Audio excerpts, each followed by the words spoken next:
Assalamualaikum warahmatullahi wabarakatuh. Bismillah, alhamdulillah, wassalatu wassalamu ala rasulillah. Allahumma sholli ala Muhammad wa ala ali Muhammad.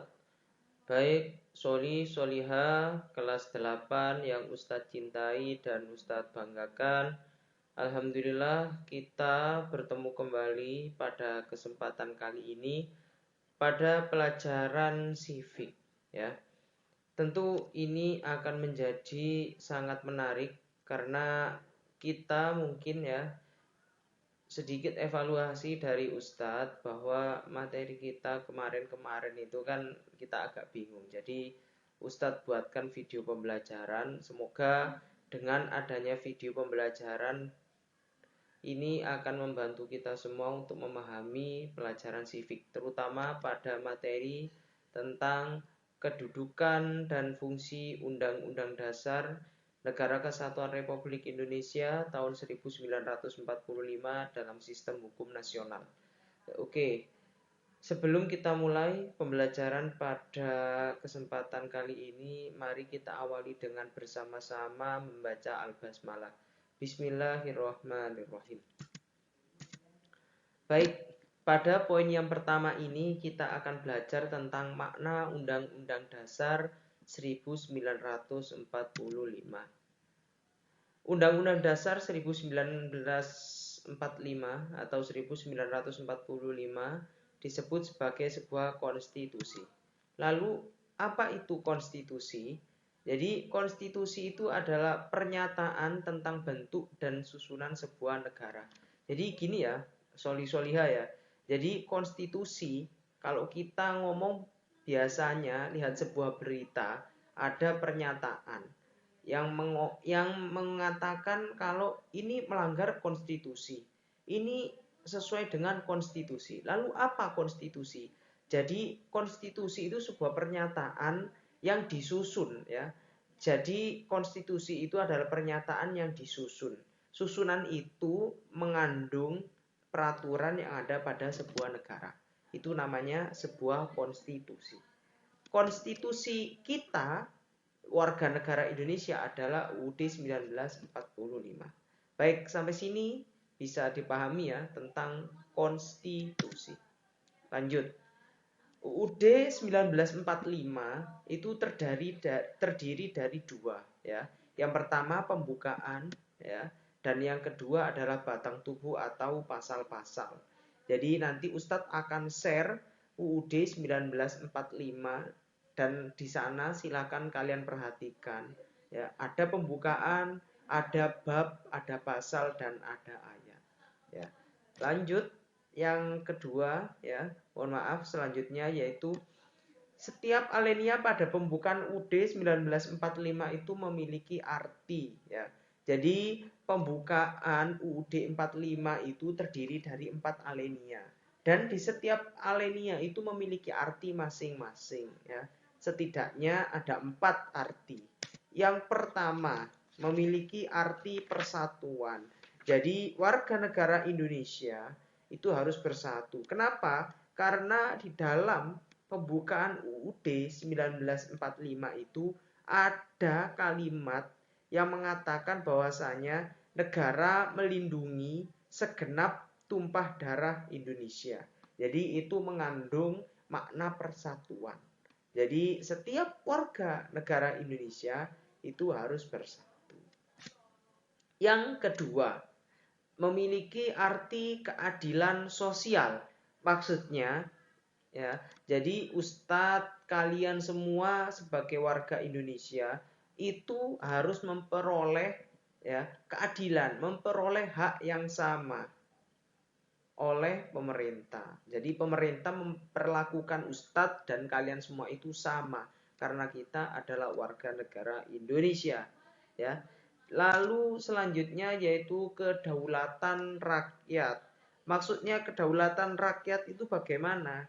Jadi Indonesia itu adalah negara yang berdasarkan kerakyatan dan permusyawaratan atau biasa dikenal dengan negara demokrasi. Jadi semua sistem yang ada itu adalah dari rakyat, oleh rakyat, dan untuk rakyat. contoh realnya adalah pemilu. Ya, itu ya bisa dipahami. Baik, selanjutnya yaitu ketuhanan dan kemanusiaan. Jadi seluruh warga Indonesia ini wajib memiliki Tuhan. Maka dari itu, mohon maaf, ketika ada ajaran yang tidak bertuhan, itu tidak boleh atau dilarang di negara kita tercinta Indonesia. Oke, baik, selanjutnya. Kedudukan dan fungsi UUD 1945. Yang pertama, tadi Ustadz sudah menjelaskan ada pembukaan UUD 1945. Jadi pembukaan UUD 1945 itu memiliki dua kedudukan.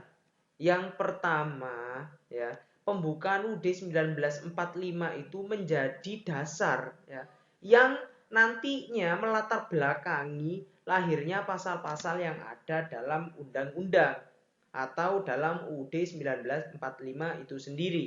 Jadi nanti bisa kalian lihat UUD yang Ustadz share, yang pertama itu adalah pembukaan. Baru nanti ada bab, pasal, dan ayat-ayat. Lah, bab, pasal, dan ayat-ayat itu ada karena tercermin dari pembukaan UUD 1945.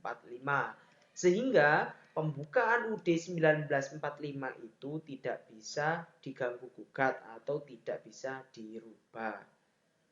Yang kedua, jadi pembukaan UUD 1945 itu menentukan arah serta tujuan bangsa.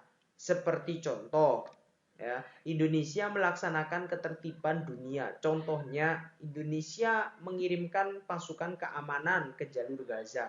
Itu merupakan implementasi dari pembukaan UUD 1945. Lalu juga Indonesia mengadakan atau memberikan izin kepada masyarakat untuk membuka lembaga pendidikan dalam rangka mencerdaskan kehidupan bangsa. Itu dua, ya, implementasi atau dua kedudukan UUD 1945 yang diimplementasikan dalam kehidupan sehari-hari dan undang-undang itu sendiri.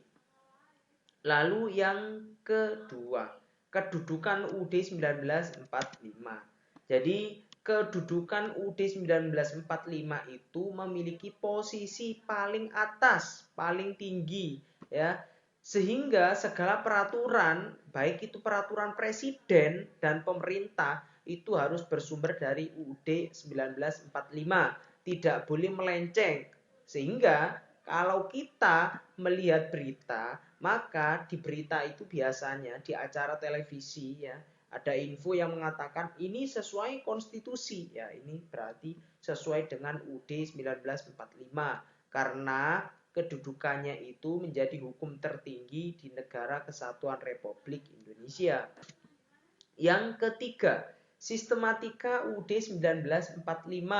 Maksudnya sistematika itu adalah isi dalam UUD 1945 itu ada apa saja isinya, ya.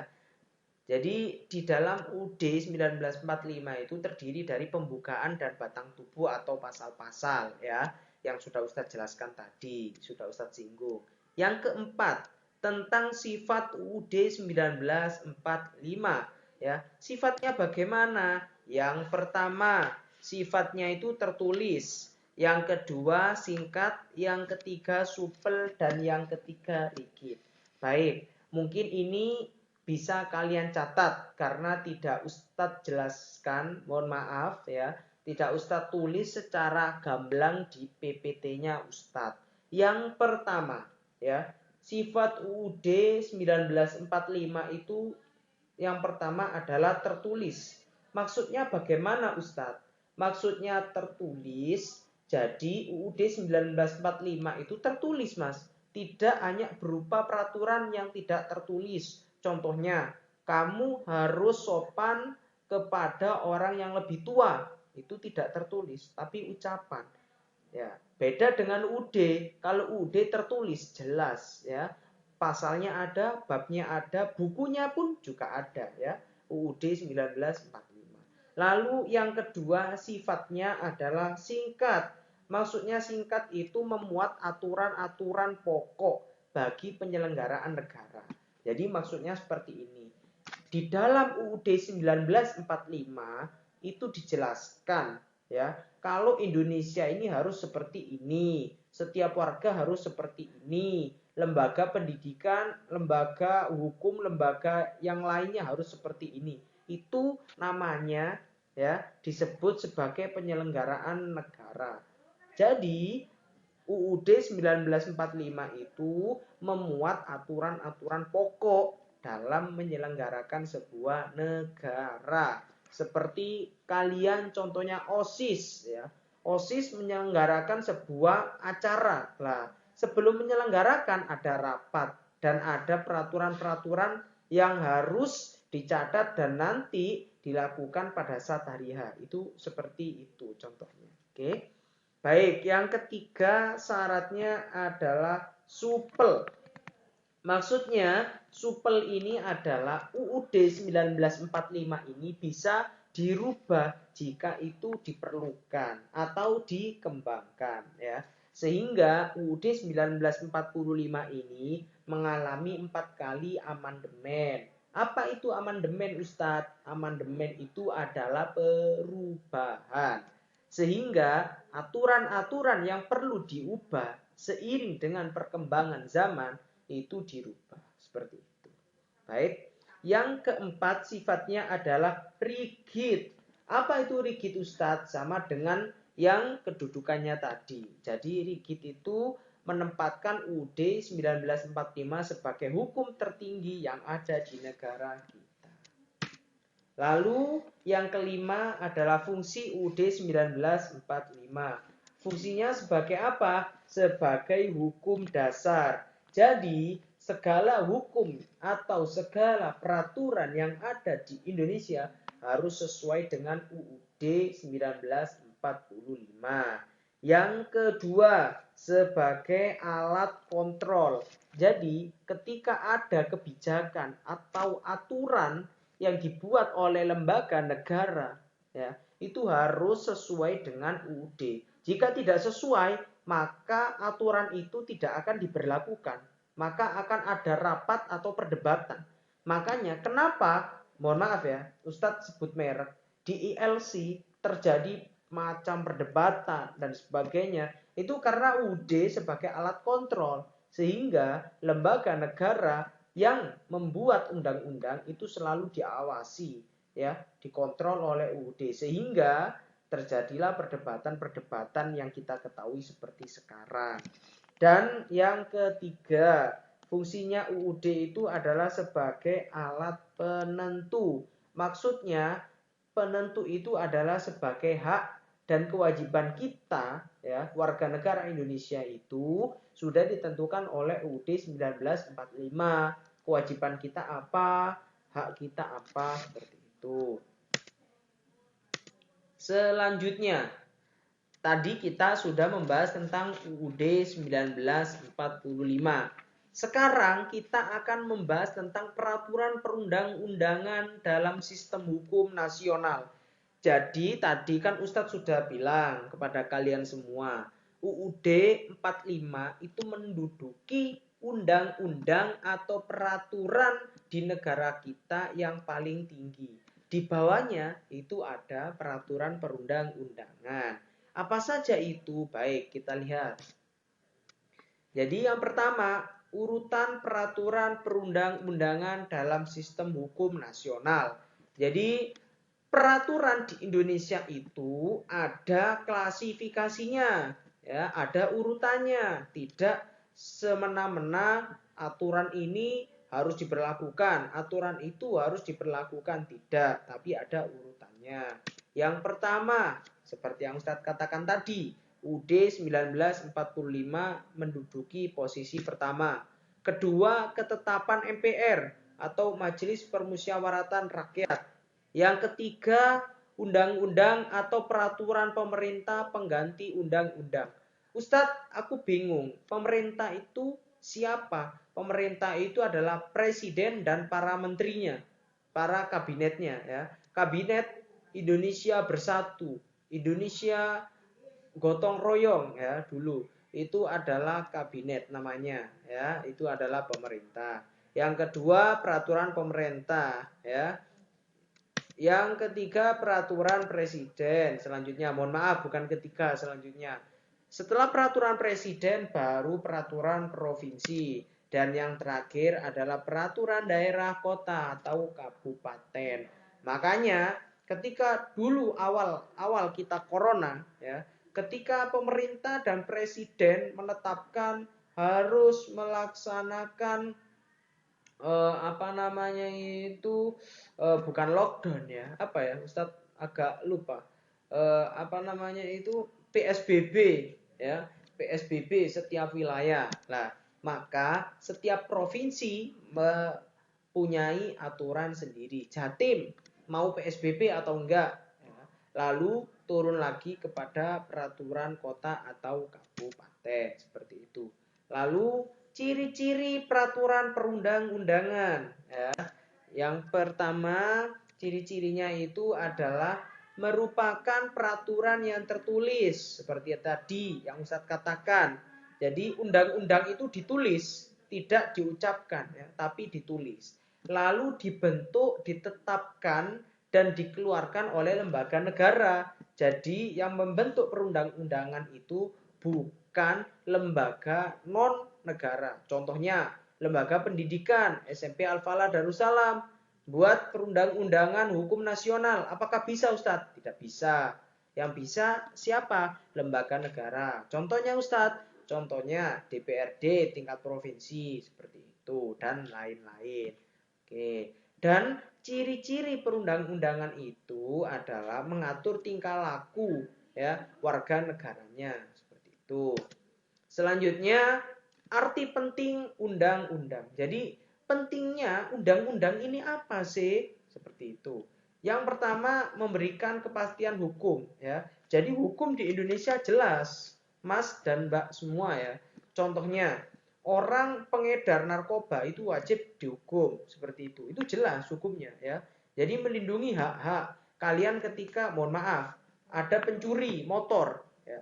Jadi hak pemilik motor itu diambil oleh pencuri, maka si pencuri itu dihukum. Sehingga apa? Menciptakan ketertiban bagi warga negara.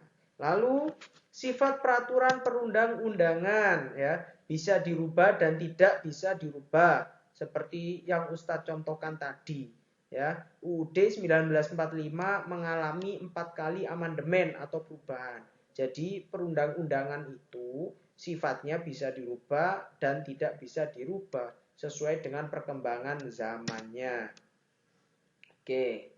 Selanjutnya, cara yang kita lakukan untuk melaksanakan dan mempertahankan UUD 1945, ya. Kalau tadi kita sudah mempelajari tentang teori UUD itu apa, maknanya apa, cirinya bagaimana dan sebagainya. Lah, ini kita aplikasikan dalam kehidupan sehari-hari.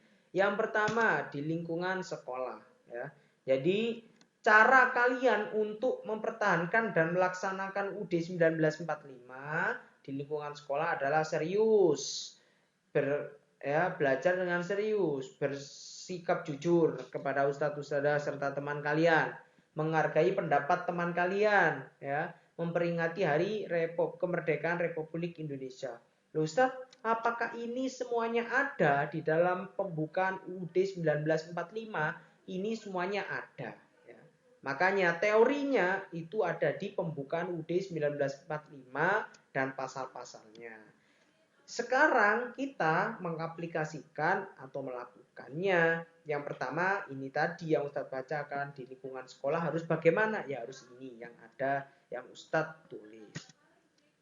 Yang kedua di lingkungan tempat tinggal. Ini bisa di lingkungan keluarga dan lingkungan perumahan kalian. Contohnya seperti ini, menyayangi anggota keluarga, bermusyawarah. Jadi kalian nggak bisa, ya, seenaknya sendiri. Misalnya papa pengen kalian sekolah SMA di boarding school.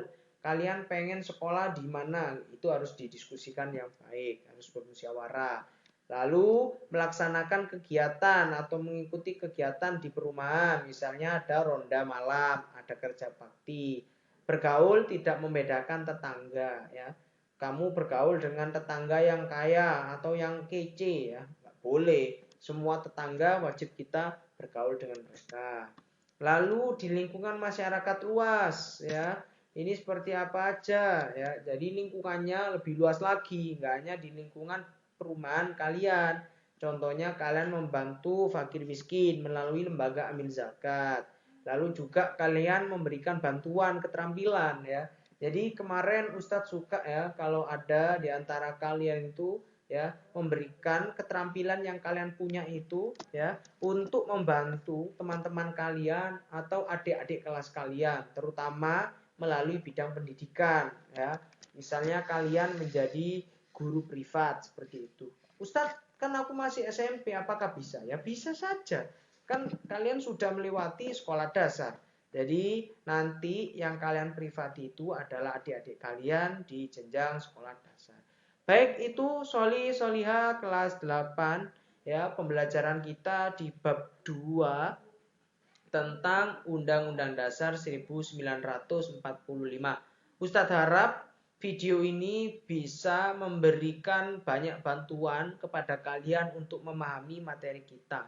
Agar pembelajaran kita ini penuh berkah, mari kita akhiri dengan membaca alhamdulillah dan doa kafaratul majelis. Alhamdulillahirabbil alamin. Subhanakallahumma wa bihamdika asyhadu an la ilaha illa anta astaghfiruka wa atubu ilaik. Wassalamualaikum warahmatullahi wabarakatuh.